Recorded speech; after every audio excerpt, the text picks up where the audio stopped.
Halo anak-anak, hari ini kita masuk ke bab 2, memahami dan mencipta cerita fantasi.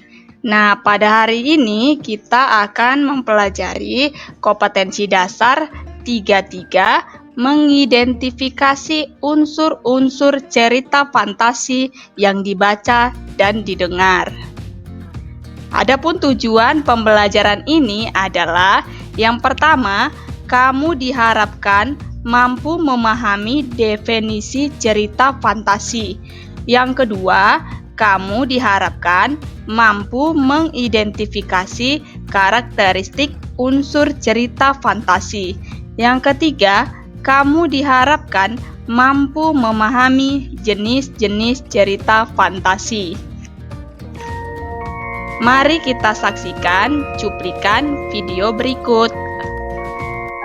Did you ever make anything happen? Anything you couldn't explain? You're a wizard, Harry. I'm a what? Nah, itu adalah contoh cerita fantasi yang sangat terkenal produksi luar negeri, yaitu Harry Potter. Contoh lainnya adalah film Avatar. Kamu pasti sudah menonton kan?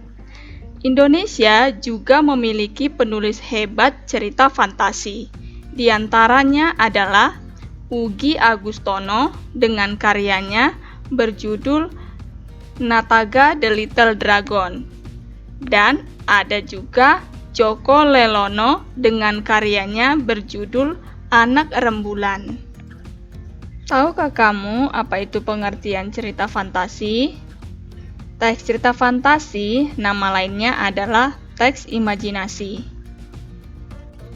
Jadi, dapat kita simpulkan pengertian cerita fantasi yaitu cerita yang sangat penting untuk melatih kreativitas dan teks yang berisi cerita dari hasil hayalan atau imajinasi penulis. Selanjutnya, kita mempelajari ciri umum cerita fantasi. Yang pertama, cerita fantasi itu bersifat keajaiban, keanehan, atau kemisteriusan. Nah, di sini hal yang tidak mungkin menjadi biasa. Kemudian, tema fantasi adalah magic, supernatural, atau futuristik. Yang kedua, ide cerita bersifat bebas, artinya ide terbuka terhadap daya hayal penulis, tidak dibatasi oleh kehidupan nyata. Yang ketiga, menggunakan berbagai lintas ruang dan waktu.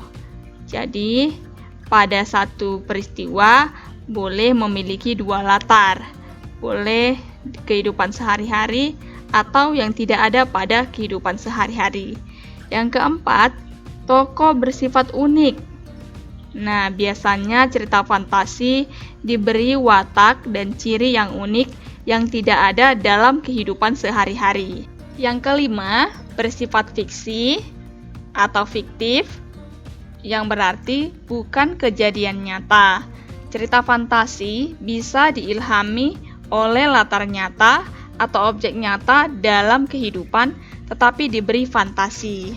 Yang keenam, penggunaan bahasa yang variatif, ekspresif, dan menggunakan ragam percakapan, bukan bahasa formal.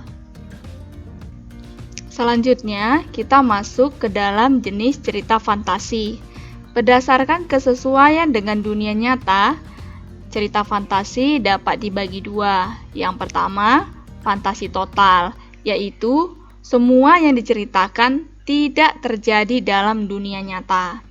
Yang kedua adalah fantasi irisan, yang berarti berisi hayalan tetapi masih menggunakan nama tokoh, tempat, atau peristiwa yang ada di dunia nyata. Kemudian, jenis cerita fantasi berdasarkan latar cerita.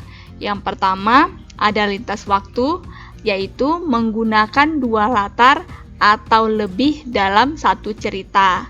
Yang kedua, sejaman, menggunakan satu latar dalam cerita. Baik, apakah kalian sudah paham? Ya, mudah bukan? Silakan kerjakan tugas berikut ini.